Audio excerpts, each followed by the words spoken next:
일상에 바쁜 여러분들을 대신해서 지식과 인사이트를 정리해드리는 매일 독서 매일 인사이트입니다. 오늘은 거대한 코끼리 중국의 진실, 이 책에 대해서 한번 살펴보도록 하겠습니다.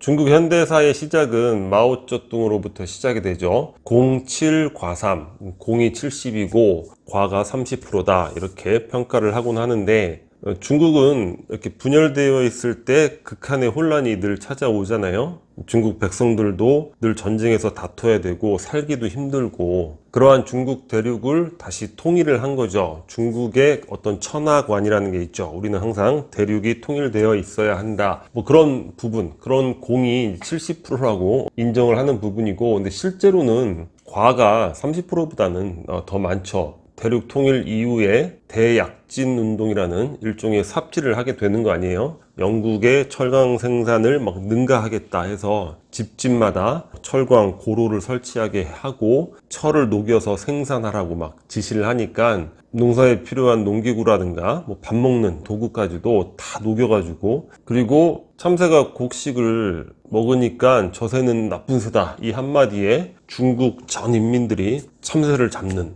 그런데 참새를 잡았더니 그로 인해서 병충해가 발생해서 농사가 더욱더 안 되게 됐죠. 정확한 통계가 나와 있지 않은데 뭐 수천만 명이 굶어 죽었다고 이야기를 하고 있습니다. 그리고 대약진 운동의 실패에 대해서 덩샤오핑이라든가 이런 실용주의자들이 비판하고 권력의 부상 이런 것들을 하게 되니까 그 판을 또 엎어버리기 위해서 문화 대혁명을 하게 되죠. 문화 대혁명은 거의 대부분의 중국인에게는 아주 강렬한 트라우마처럼 존재를 하는 것 같아요. 떠올리기조차 싫어하는 거죠. 온 대륙을 뭐 거의 쑥대밭을 만들어 놓은 거죠. 근데 이러한 부분이 또 우리나라하고도 관련이 있는 게, 우리나라의 경제 발전에 있어서는 사실 마오쩌둥의 이런 삽질이 유리한 조건이 되긴 한 거예요. 왜냐? 경제 발전의 초기에는 어떤 저임금을 바탕으로 한 수출 주도형 이런 모델로 시작을 하게 되는데, 중국이 보다 빨리 덩샤오핑 같은 이러한 시도를 했다면 우리가 어떤 경제 개발을 원활하게 하기에는 쉽지 않았겠죠. 그 인구도 그렇고. 마오쩌둥이 사망을 하고 나서 덩샤오핑이 실권을 장악을 하게 됩니다. 덩샤오핑은 작은 거인이라고 부를 수 있는 그런 인물인 것 같아요. 실로 참 대단한 측면이 있는 그런 인물인데, 실용주의자고 개혁개방을 주도를 하게 되죠. 그래서 집권하자마자 미국 방문하고 일본하고 또 관계 개선하고 자본을 아주 많이 끌어들이게 됩니다. 그리고 협동농장 이런 체제가 아니라 포산도호, 농가별 생산 책임제를 도입을 해서 농업 생산량을 굉장히 끌어올리게 되는 거죠. 그리고 우리는 중국 하면 뭐 1인자 덩샤오핑이 집권하면 뭐 모든 걸 독재를 한 걸로 착각을 하는데, 공산당 내에 이런 다양한 파벌이 존재를 한다는 거야.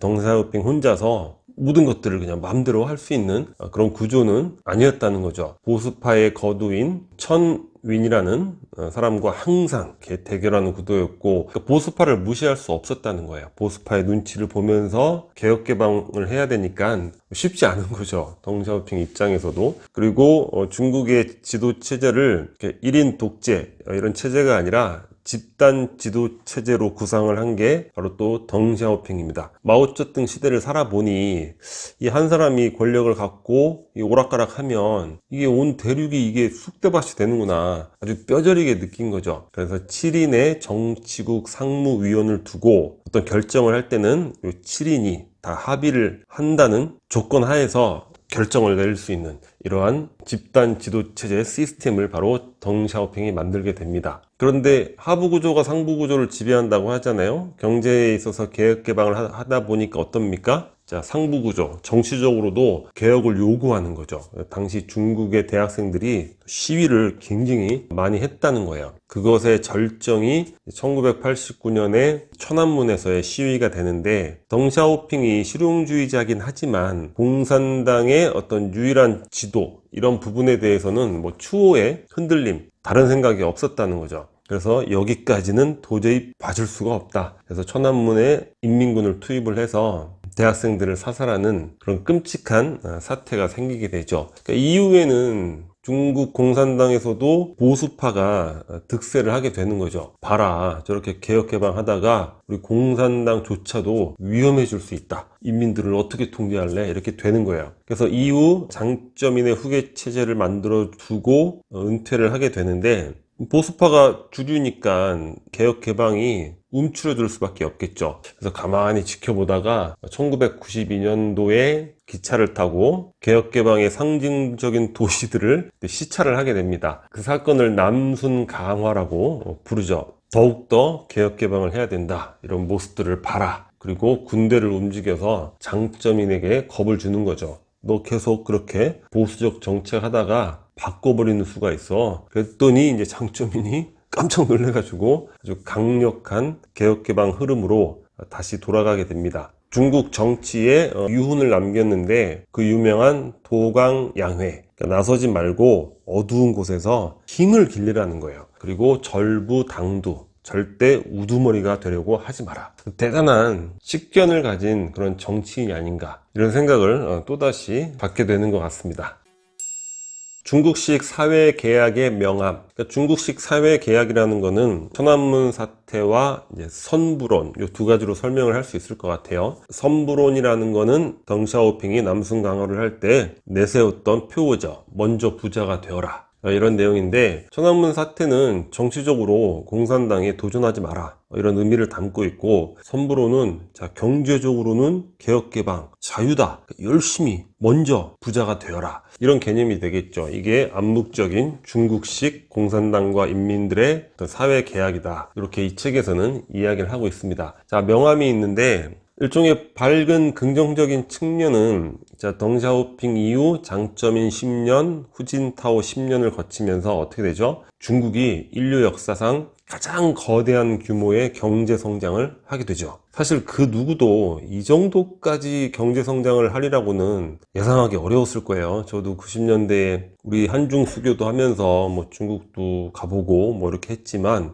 이렇게까지 빨리 경제 성장을 하리라고는 정말 상상을 해본 적이 없는 것 같아요. 근데 부정적이고 어두운 부분 뭐냐면, 자, 선부론, 자칫하면 어떻게 들리냐면, 수단과 방법을 가리지 말고 돈을 벌어, 먼저 부자가 돼, 이런 식으로 들리는 거죠. 그렇게 또 실제로 중국 인민들한테 받아들여졌다는 거예요. 극한의 배금주의가 중국에서 형성이 되는 겁니다. 물론 원래 역사적으로 중국인들이 뭐 돈을 좋아하고 맨날 도교사원 가서 돈 벌게 해달라고 막 기도하고 그러잖아요. 그런 바탕에 선부론으로 더욱 심화된 거죠. 자, 이로 인해서 가장 대표적인 사건이 2008년의 스촨 대지진인데, 정부에서 이제 통제를 했는데 어떤 기자가 가서 취재를 하는 거죠. 그랬더니 무너진 건물들 잔해를 보니까 이상한 거예요. 콘크리트를 집었더니 거의 두부처럼 부서지고, 철근 있는 자리를 가봤더니 대나무가 이렇게 철근 역할을 하고 있고, 그러니까 우리도 성수대교라든가 삼풍백화점이 있었지만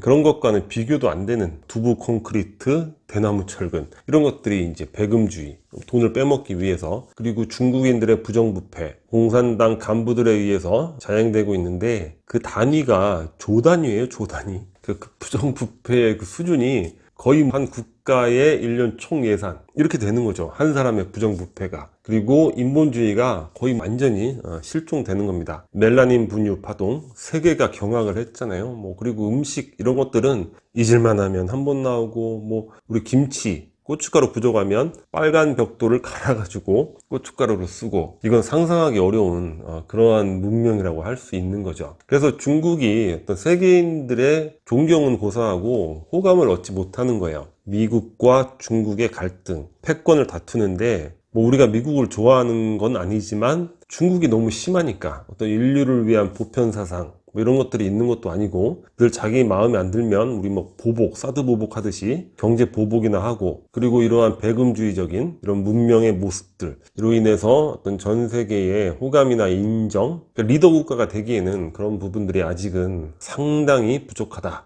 이렇게 볼 수 있을 것 같습니다. 집단 지도 체제의 한계, 정치적 변화가 일종의 뭐 변증법적인 변화가 되는 거예요. 마오쩌둥의 1인 독재가 이렇게 심하구나 해서 집단 지도 체제를 만들어 놨는데 또 이걸로도 문제가 있구나, 이런 것들을 깨닫게 되는 거죠. 뭐냐면, 자, 장쩌민을 거치면서 후진타오가 집권을 했는데, 자, 군림 하나 지배하지 못한다, 그런 형국이 된 거예요. 실권은 장쩌민이가 갖고 있는 거죠. 군사위원회 주석도 2년인가 있다가 줬잖아요. 근데 그게 중요한 게 아니라 정치국 상무위원이라든가 군대의 주요 요직이라든가 공안의 주요 요직들이 다 장쩌민 계열이라는 거예요. 근데 뒤에서 영향력을 발휘를 해도 그냥 발휘만 할 뿐이지 직접적으로 또 통치하는 건 아니잖아요. 그러니까 통치는 후진타오인데 실력자들은 장쩌민 계열들, 이게 나라가 통제가 안 되는 겁니다. 상무위원도 9명으로 늘리니까 이거 뭐 하나 하려면 8명 설득해야 되고, 그리고 미국 국방장관이 방문했는데 그날 중국에서 자국의 스텔스기를 훈련을 했다는 거예요. 그랬더니 내가 온다고 훈련합니까? 기분 나빠서 얘기를 했더니 후진타오와 원자바오 다 깜짝 놀랐다는 거 아니에요? 자기네들도 모르고 있는 거예요. 통제되지 않는 군대, 공안이라든가 견제받지 못하는 권력기관들, 또 결정적으로 충칭의 보시라이 사건이 생겼죠. 거의 뭐 반란 수준으로 발생을 한 거나 마찬가지예요. 정부기관을 거의 도청하다시피 하면서 충칭으로 떨궈져 나갔지만 다시 재기하겠다, 공산당 내부의 어떤 권력이 균열되는 현상들, 그래서 집단 지도 체제는 안 되겠구나 하는 이런 공감대가 형성되어 가기 시작했다는 거죠.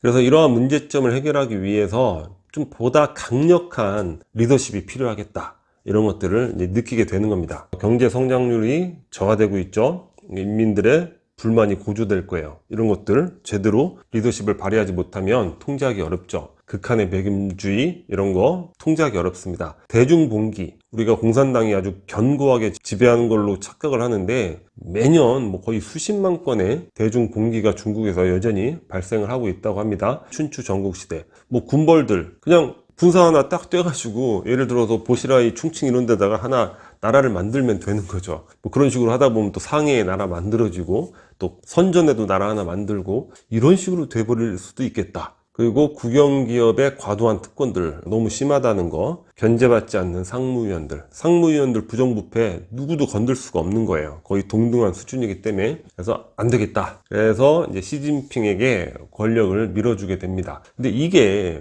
후진타오가 야, 이래서는 안 되겠다, 본인이 그걸 뼈저리게 느꼈기 때문에, 그래서 시진핑에게 중앙군사위원회 주석을 바로 넘긴 건지, 아니면은 전체 공산당이 그런 합의를 이룬 건지, 아니면 시진핑이 개인적 야욕으로 그런 것들을 갖게 된 건지, 뭐 정확한 이유는 모르는 거죠. 이게 전체적인 정치의 흐름이 그렇게 흘러가고 있다는 부분. 그래서 총서기와 중앙군사위원회 주석을 동시에 취임합니다. 시진핑은 정적들을 막 제거를 하는 거죠. 조 단위의 부정부패 이런 거 다 막 척결을 하는 것이고, 임기 제한이 철폐가 됐어요. 중국은 기존에 총서기가 10년을 하게 되잖아요. 근데 그게 철폐가 됐기 때문에 더 지속해 나갈 수도 있는 거죠. 마지막으로 중국은 왜 도광양회를 벌였는가? 아직은 조금 더 어두운 곳에서 실력을 키워야 될 것 같은데 왜 이렇게 우두머리가 되려고 나섰는가? 그 이유가 뭐냐면 중국이 경제 성장으로 인해서 그만큼 거대해졌기 때문이다, 이렇게 설명을 하고 있습니다. 말라카 해협이라고 말레이시아하고 이렇게 싱가포르 그 사이에 요만한 해협이 있거든요. 거의 대부분의 물자가 그곳을 통해서 중국으로 들어가는 거죠. 그러니까 말라카를 막으면 중국은 말라 죽는다, 이런 표현을 쓸 수 있는 거예요. 중국의 폭발적 성장과 취약한 지리적 위치 때문에, 그래서 에너지, 석유라든가 원자재의 안정적 수급을 위해서 해양에서의 힘을 더 키울 필요가 있는 거야. 원활한 국제 무역을 위해서도. 거기 막아버리면 끝이니까. 그러니까 중국의 지리라는 게 그런 면에서는 상당히 단점이 있는 거죠. 바다로 나가려고 하면 동쪽으로 이렇게 일본이 있고 대만, 필리핀 쉽게 나가기가 어려운 거죠. 그리고 중국이 도광양회를 버리고 안 버리고 자시고 할 거 없이 폭발적 성장으로 인해서 이제는 미국이 견제를 들어갈 수밖에 없다는 거예요. 그러니까 힘이라는 게 한쪽에서 견제가 들어오면 한쪽에서는 또 지켜야 되니까, 그게 이제 갈등과 대립이 되는 그런 부분이 되는 거죠. 미국이 아직까지는 절대적 해상 위를 통해서 대중국 포위망 이런 것들을 이제 만들어 가고 있단 말이에요. 뭐 인도라든가 일본, 호주, 그런 상황을 타개하기 위한 일종의 반작용이다, 이렇게 볼 수 있을 것 같습니다. 중국은 나름대로 국제 질서에서 자국 위주의 질서 형성을 위해서 소프트 파워로는 베이징 컨센서스, 그러니까 미국식 성장 모델이 아니라 이제 중국식 성장 모델. 중국 너무나 빠르게 잘 성장을 해왔으니까 그런 것들을 여러 개발도상국에게 공유를 해주는 하나의 발전 모델이 되어 가겠다, 이런 의미고, 1대1로 많은 자본들을 투자하면서 자국의 에너지 확보도 하면서 시장을 개척해 나가는 그런 측면에서의 1대1로 이런 부분들을 전략으로 갖고 있는 것 같습니다. 우리는 중국의 바로 옆에 있는 나라잖아요. 중국을 이해하지 못하고서는 미래를 개척해 나가는 게 또 일정한 한계가 있는 부분이죠. 중국에 대해서 여러 가지 이해와 지식을 통해서 앞으로의 미중 갈등에 있어서의 우리의 어떤 전략이라는 게 뭐 거대한 하나의 타이틀로 나오는 건 아니잖아요. 그런 디테일한 부분들, 이런 것들을 만들어 나가는데 뭐 도움이 될 수 있는 그런 인사이트를 제공하지 않나, 그런 생각이 듭니다. 자, 오늘 영상은 여기서 마치도록 하겠습니다. 캐리커처가 구독 버튼이고요. 구독과 좋아요 많이 부탁드리겠습니다. 감사합니다.